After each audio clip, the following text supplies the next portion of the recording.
warahmatullahi wabarakatuh. Kembali berjumpa dengan saya Irsunu Arif dari Forum News Network.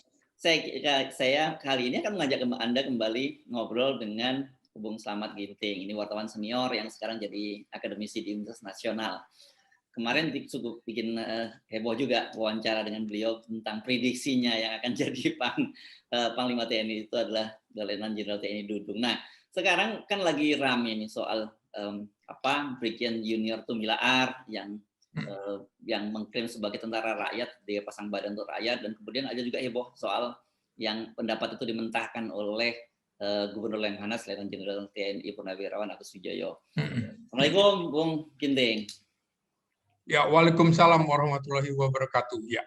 Ini orang, Anda kan biasanya kalau karir orang orang di militernya Anda hafal mati ini biasanya. Saya pengen tahu dulu seperti siapa sih sebenarnya Junior Tumilaar ini, kok beberapa nekat pasang badan gitu, dan kemudian dia doktrinnya bahwa tentara rakyat itu dia kemukakan sebagai justifikasi atas tindakannya itu. Ya. Oke, kita mulai ya. Junior Tumilaar ini lulusan Akademi Militer tahun 1988 kelompok A, itu yang kelompok 4 tahun. Nah, dia dari Korps Seni.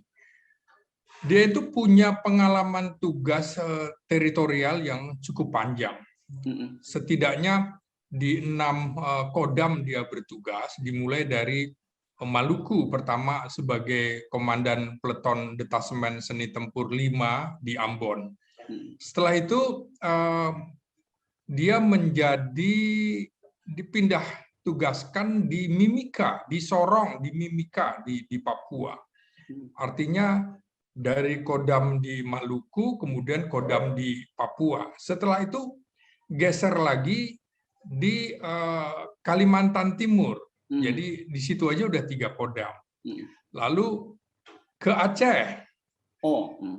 Kemudian juga ke Sumatera Utara sampai di situ, antara lain menjadi Komandan Kodim di Tapanuli Tengah, Sibolga. Juga ketika kolonel menjadi perwira ahli Panglima Kodam bidang lingkungan hidup. Nah, ini menarik. Jadi dalam karirnya 17 tahun itu, dari 33 tahun karir militernya, 17 tahun berada di lingkungan pendidikan. Baik sebagai guru militer di Pusat Pendidikan Seni Angkatan Darat, kemudian juga dosen sampai dosen utama di Sekolah Staf dan Komando Angkatan Darat, dan juga di Lembaga Kodiklat Angkatan Darat. Jadi kolonel-kolonel yang sekarang sedang menjabat itu adalah murid-muridnya. Nah, murid-muridnya. Jadi karirnya panjang sekali, dan pangkat kolonelnya itu 8 tahun dengan 6 jabatan. Nah, letnan kolonel ya, letnan kolonelnya 12 tahun, Bung Hersu. Dengan 8 jabatan. Tadi kolonelnya 6 jabatan, letkolnya 8 jabatan. Jadi 20 tahun hanya untuk 2 pangkat itu. Jadi matang sekali, teritorialnya juga matang. Jadi saya bisa memahami ketika dia bicara kasus tanah, bicara kasus rakyat. Kalau di militer itu, karena dia dari Korps Seni, itu belajar tentang ilmu tanah. Ilmu tanah. Jadi masalah tanah di militer itu diserahkan kepada Korps Seni. Misalnya tanah bekas kolonial Belanda, dia tahu betul. Dia ada sejarahnya, misalnya seperti di Sulawesi Utara misalnya. Tanah di wilayah itu bekas siapa dan segala macam, dokumen itu ada, dokumen dari Belanda. Itu di tangan Seni Kodam kalau di TNI. Jadi dia tahu betul. Kemudian pernah menjadi perwira ahli lingkungan, maka dia tahu betul kasus misalnya di Toba. Makanya dia bilang, jangan-jangan memang ini persoalannya hampir sama di Sentul City, misalnya di Toba, dan juga di Sulawesi Utara itu. Itulah panggilan hati dia sebagai tentara yang lama bertugas di teritorial, dia melihat ada kebutuhan rakyat di situ, ada ketidakadilan di sini, ada AMDAL yang disalahgunakan oleh lembaga yang memang tidak layak gitu, tapi kemudian digolkan, kemudian dibolehkan, sehingga banyak tanah adat, tanah ulayat itu hilang karena dikuasai oleh korporasi-korporasi perumahan. Ini yang membuat dirinya gelisah gitu. Jadi barangkali karena nuraninya sebagai guru militer, dosen militer, itu yang membuat dia terpanggil. Dia tidak peduli memang soal jabatannya hilang, dicopot, segala. Tidak. Dia tidak peduli. Saya juga sempat tanya sama dia, setelah pensiun mau jadi apa? Jiwa saya guru, saya mau jadi guru aja, katanya. Nah, ini kan juga orang pendidikannya tinggi, Bung Hersu, sampai dengan S3, hubungan internasional. Oh, iya, iya. Ya, di Unpad. Tapi dia ini sebenarnya kandidat doktor, kuliah udah selesai. Tapi untuk penelitian disertasi, dia cerita, saya nih walaupun jenderal nggak punya uang. Jadi saya dahulukan anak-anak saya untuk kuliah. Ini masih tinggal di komplek perumahan Angkatan Darat Geger Kalong di Bandung. Wah, kalau rumahnya kok atap rumahnya kok kayak mau rubuh begitu ya, kira-kira gitu. Jadi memang dia sederhana. Anda bisa tanyakan juga di mana dia bertugas, seperti itulah. Jadi jiwa kerakyatannya muncul begitu ya. Jadi dia nggak peduli. Bukan dibuat-buat ya apa yang disampaikan itu. Ya, bukan dibuat-buat. Jadi apa adanya. Dia bilang semua prosedur sudah dilakukan. Misalnya ketika Babinsa kan atasannya adalah Komandan Koramil. Ya. Komandan Koramil atasannya Komandan Kodim. Ya. Komandan Kodim atasannya Komandan Korem. Baru kemudian Komandan Korem ke Panglima Kodam. Nah, di antara Komandan Korem dengan Panglima Kodam itu ada pengawas, pemeriksa, yaitu dia, Irdam. Jadi dia lihat, loh ini kok nggak jalan semua. Sudah protes begitu ya, secara formal lewat Polda, dia datang juga mendatangi Polda. Di forum komunikasi pimpinan daerah juga sudah dilakukan. Ini mentok. Ada apa, dia bilang. Nah, jadi dia pikir, oh ini nggak bisa. Jadi harus ada komunikasi terobosan ya dengan cara itu tadi, dengan cara membuat surat terbuka. Dan dia tahu risikonya. Nggak apa-apa katanya. Toh kalaupun karir saya berhenti segala macam nggak apa-apa. Yang penting saya sudah mengangkat harga diri institusi saya. Institusi Kodam, institusi Angkatan Darat, institusi TNI. Jika kemudian saya dianggap bersalah, ya nggak apa-apa, nanti kebenaran akan terungkap. Itu katanya. Ya. Karena itu dia bilang, ya nggak apa-apa. Nah, sebagai orang teknik tempur, seni tempur dalam hal ini, tentu dia tahu risiko pertempuran. Dalam pertempuran itu kan harus ada yang dikorbankan. Ya dia bersedia menjadi martir begitu, jadi korban. Yang penting institusi saya terhormat, tidak disepelekan, tidak dilecehkan. Jadi jangan lihat Babinsanya, tapi lihatlah institusi. Babinsa itu adalah bagian penghubung antara TNI dengan rakyat. Itu makanya dia selalu kemukakan, kami ini tidak ada TNI kalau tidak ada rakyat. TNI adalah tentara rakyat. Jadi tidak bisa dipisahkan. Jadi nilai-nilai dia sebagai guru mungkin sama seperti Sudirman yang guru, Nasution dengan background guru, itu tertanam juga pada dia. Jadi ya, apa yang salah saya lakukan? Kalau kemudian saya dinyatakan bersalah, ya saya sebagai tentara, ya saya siap, mau dihukum apapun, ya siap. Sudah 33 tahun, gitu kira-kira. Ini dahsyat. Pantas sekali saya mendapat informasi dari beberapa teman militer bahwa di grup-grup WhatsApp-nya prajurit TNI itu betul-betul sekarang jadi idola baru ini, Pak Tumilaar ini. Iya. Jadi memang yang menarik saya tanya, apa sih makna tumilaar itu? Tumilaar itu dari Minahasa, artinya yang dirindukan. Jadi Oh. ini memang jenderal yang dirindukan.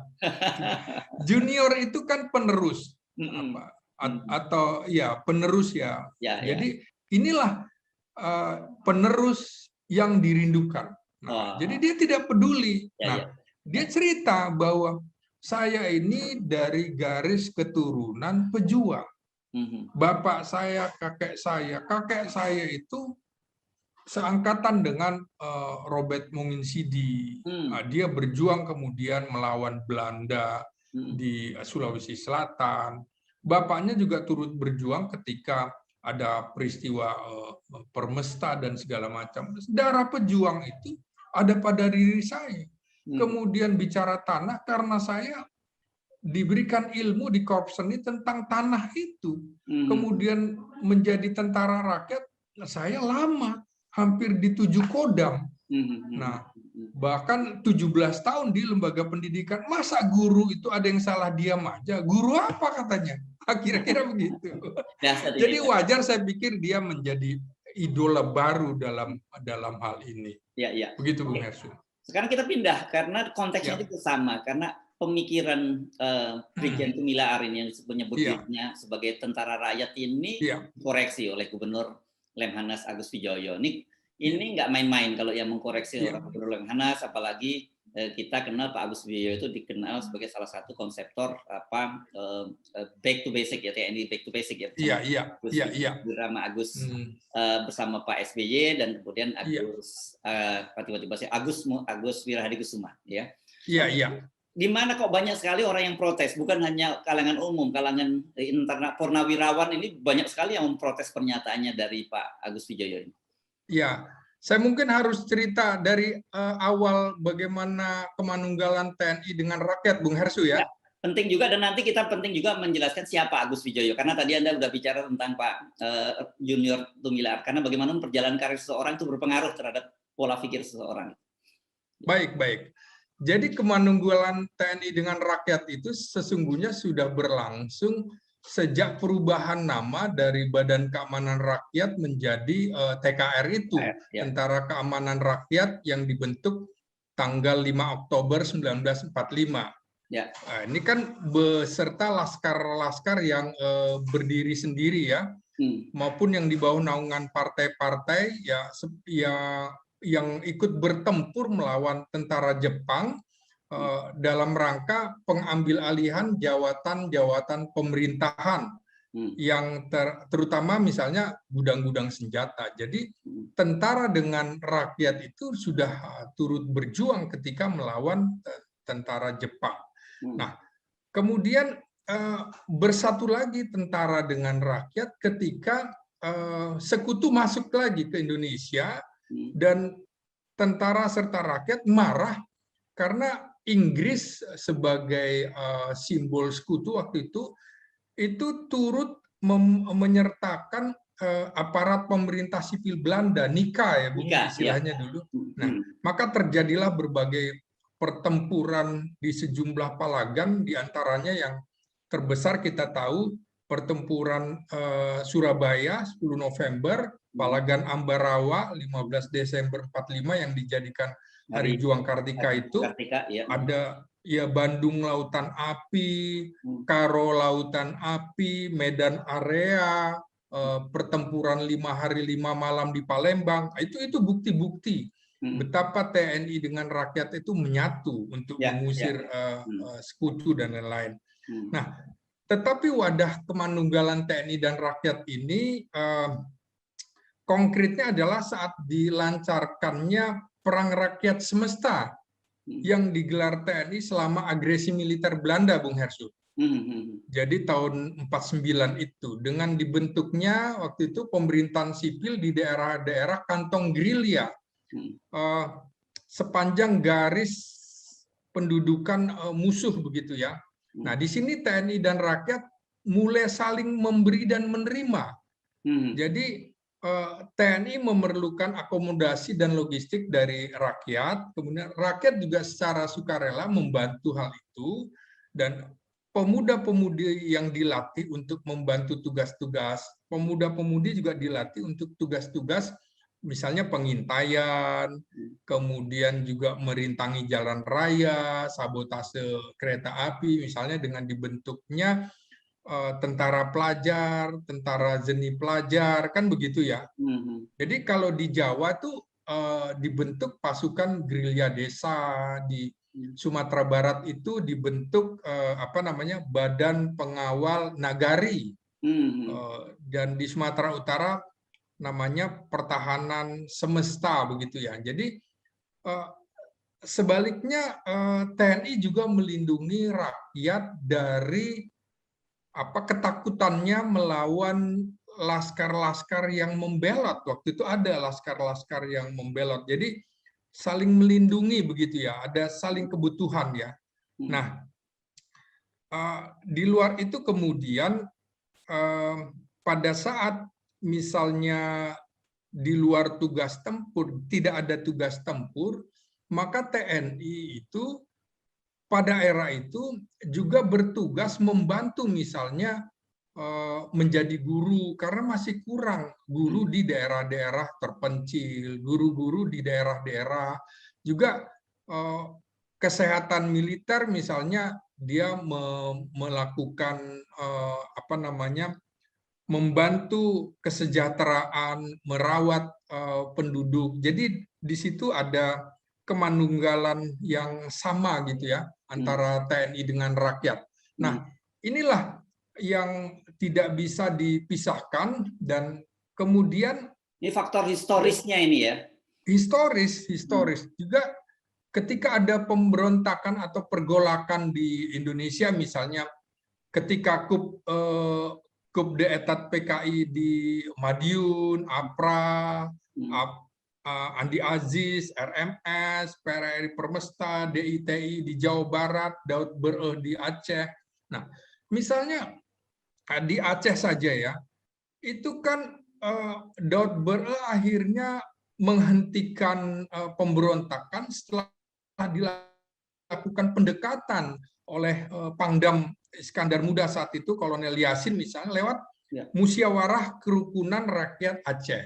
Jadi nggak bisa TNI bekerja sendiri, tapi harus juga merangkul rakyat. Begitu juga misalnya kasus Kartosuwiryo ya, misalnya di Jawa Barat itu TNI bersama rakyat menggelar operasi pagar betis begitu ya, yang membuat para pengikut Kartosuwiryo menyerah karena kelaparan, sampai akhirnya Kartosuwiryo sendiri tertangkap. Jadi ada rangkaian bagaimana TNI dengan rakyat itu tidak bisa dipisahkan dalam sejumlah peristiwa. Yang paling kita kenal juga istilahnya TNI rakyat menyelenggarakan operasi namanya operasi balas budi, yaitu dengan melakukan tugas-tugas rehabilitasi, rekonstruksi di daerah-daerah bekas pertempuran, kemudian meluas ke daerah-daerah dengan sebutan civic mission. Jadi semua bertugas, tidak ada korps TNI yang tidak bertugas gitu ya. Misalnya Angkatan Laut juga punya operasi bakti, misalnya Surya Baskara, Manunggal Sosial Sejahtera, Manunggal Surya Baskara, kemudian AMD ya, Abdi Manunggal Masuk Desa, Manunggal Sosial Sejahtera. Nah, ini mungkin yang dilupakan oleh seorang Agus Wijoyo ya, bahwa ada kedekatan TNI dan rakyat, bahkan sampai urusan manunggal hutan tanaman pangan. Kenapa? Karena rakyat waktu itu kelaparan. Bung Hersu tahu peristiwa 65 ketika Bung Karno itu menolak bantuan asing.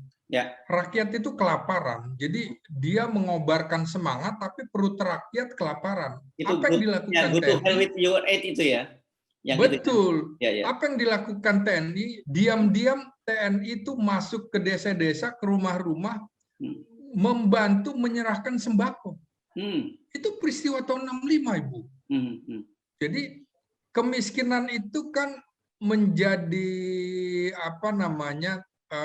peluang bagi komunis buat masuk. Nah, Ya. TNI menghadangnya lewat cara-cara seperti itu, terutama yang dilakukan oleh Angkatan Darat dan Angkatan Laut. Jadi pengalaman ini yang sebenarnya harus dipelajari lagi, bahwa kemanunggalan TNI dengan rakyat itu tidak bisa dipisahkan.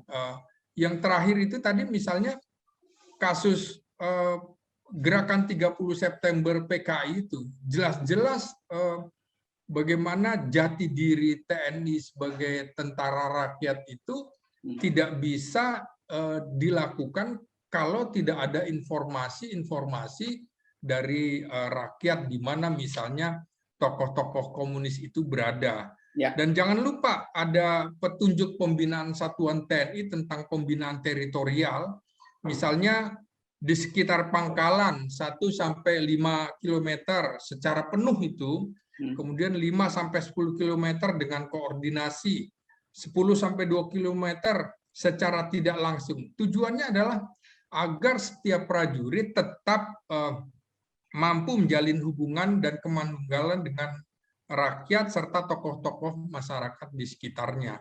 Ya. Jadi tidak bisalah kemudian apa itu tentara rakyat TNI harus dipisahkan dengan rakyat. Proses kelahiran TNI tentu berbeda dengan proses kelahiran militer di negara-negara lain, misalnya di negara barat atau di negara komunis.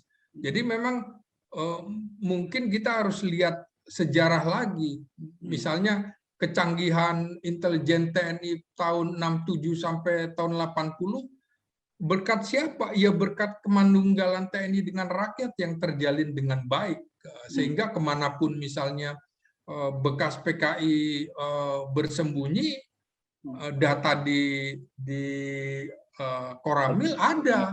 Kira-kira gitu, Bung Hersu. Ya. Jadi ini seperti sebenarnya nggak berlebihan kalau disebut seperti ikan dengan air ya. Jadi kalau dicabut itu matilah dia. Iya, betul. Oke. Nah, sekarang kita bicara soal profil Legend Purnawirawan Agus Wijoyo. Kan tadi kita bicara tentu latar belakang perjalanan karirnya dia berpengaruh terhadap cara berpikir dan melihat persepsinya bagaimana hubungan antara rakyat dengan TNI itu. Saya langsung teringat ketika SK Agus Wijoyo menjadi Pangdam Sriwijaya kemudian dibatalkan oleh Panglima TNI. Digantikan posisinya oleh Susilo Bambang Yudhoyono sebagai Pangdam Sriwijaya.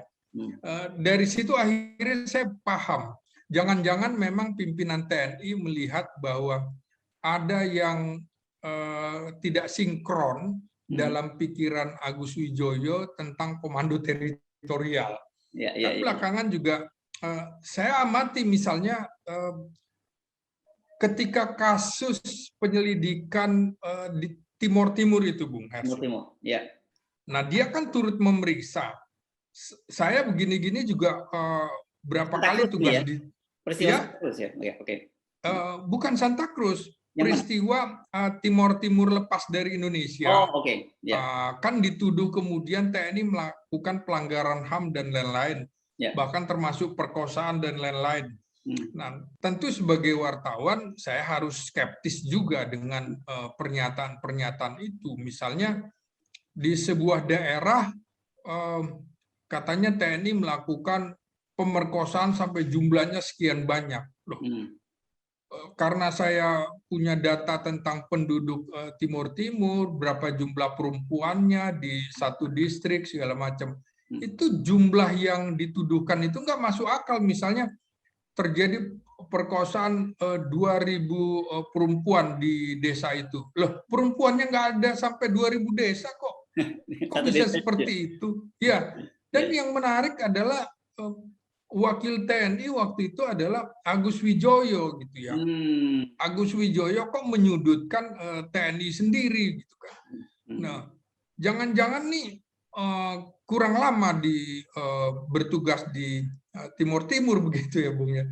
Ya, kalau pengalaman wartawan juga kebetulan saya masuk ke hampir semua kabupaten, jadi saya juga punya kamus-kamus bahasa tim-tim lain-lain. Saya pelajari juga berapa sih penduduknya dan segala macam. Jadi saya sebagai wartawan juga skeptis ketika ada pernyataan-pernyataan dari PBB seperti itu, dan saya tanyakan juga kepada Pak Benyamin waktu itu, Benyamin Mangkudilaga ya. Apa iya seperti itu? Siapa kemudian wakil dari Indonesia yang kemudian justru menyudutkan TNI? Bagi saya kok nggak masuk akal data-data ini. Dia bilang, ya kan ada orang TNI sendiri di dalam tim kami. Ya saya langsung menyimpulkan, oh ini jangan-jangan Agus Wijoyo sendiri yang salah menafsirkan, salah membuat keputusan, dan agak heran menyudutkan teman-temannya sendiri begitu. Nah ini kan saya juga wawancara dengan perwakilan dari Timur Timur, orang Timur Timur yang masuk dalam, ibu siapa lupa saya namanya, dalam tim itu. Saya akhirnya berpikir ini kenapa ya Agus Wijoyo kok agak aneh-aneh begitu ya. Sampai juga ketika reformasi berpikir untuk meniadakan komando teritorial. Ini kok aneh, berbeda sekali dengan teman-teman semuanya. Padahal sebagai perwira lulusan 70 itu kan sangat dekat sekali.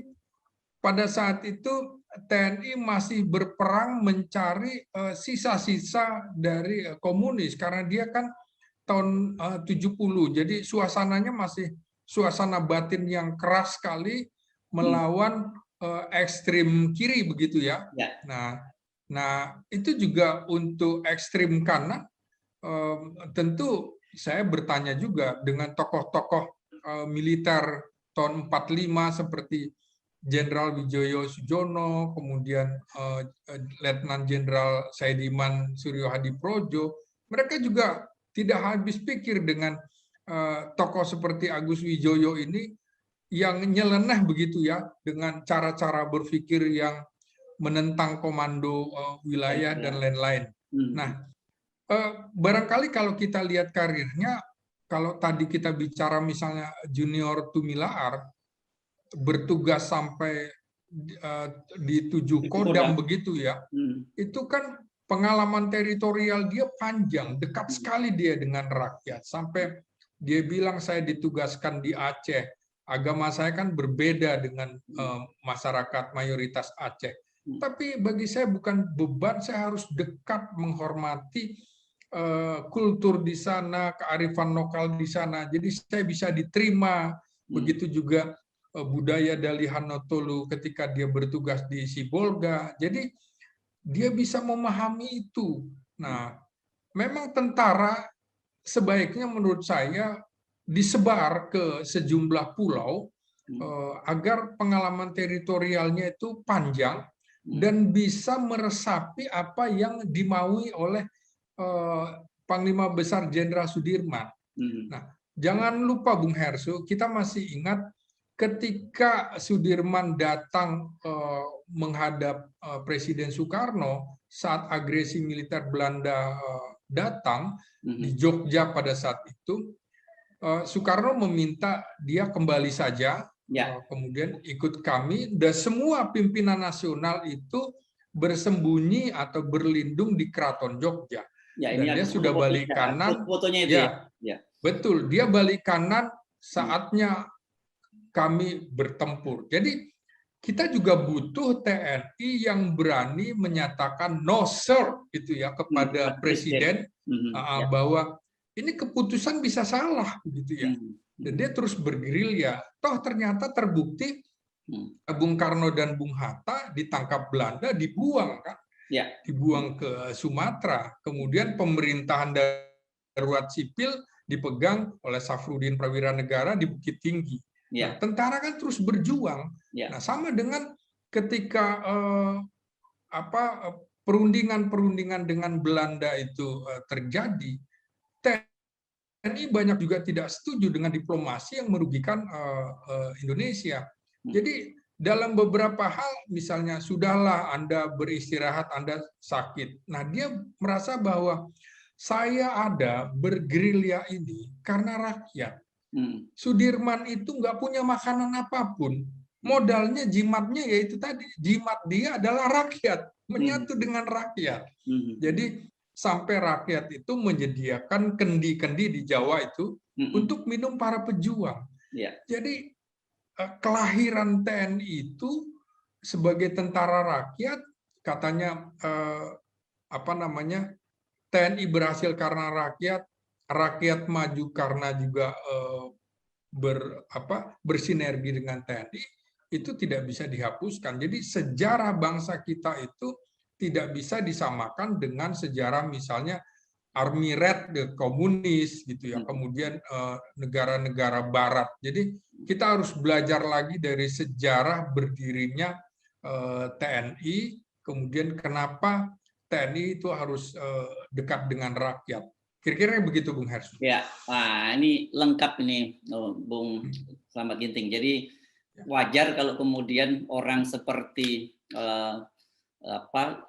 Brigjen Yuniarto Tumilearto bersikap seperti itu sampai kemudian mempertaruhkan pangkat dan jabatannya, dan bagi dia itu tidak penting lagi gitu ya.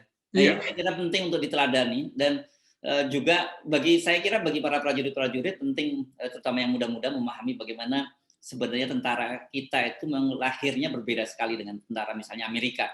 Boleh mereka belajar lama di Amerika, boleh memahami strategi pertempuran peperangan Amerika, tapi jangan lupa bahwa basis kita itu faktor kesejahteraan kita berbeda dengan Amerika. Gitu ya, kira-kira, Bung. Iya. Dan jangan lupa buku gerilyanya Jenderal Ahana Nasution menjadi buku bacaan wajib Akademi Militer hampir di seluruh dunia.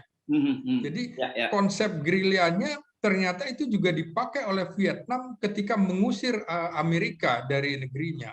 Juga jangan lupa ya, Afghanistan ternyata juga akrab dengan nama Nasution karena rupanya di Akademi Militernya belajar juga. Dan itu berhasil mengusir Uni Soviet dari Afghanistan. Dan Amerika sekarang ini juga gitu ya. Iya, kenapa kemudian kita sendiri membuang itu gitu? Itu kan seperti kita lupa akan sejarah bangsa ini. Baik. Oke. Terima kasih banyak Bung Slamet Ginting. Kita akan sambung lagi perbicaraan lain yang saya kira tidak kalah menariknya nih kalau ngomong soal TNI ini. Terima kasih. Assalamualaikum warahmatullahi wabarakatuh. Waalaikumsalam warahmatullahi wabarakatuh.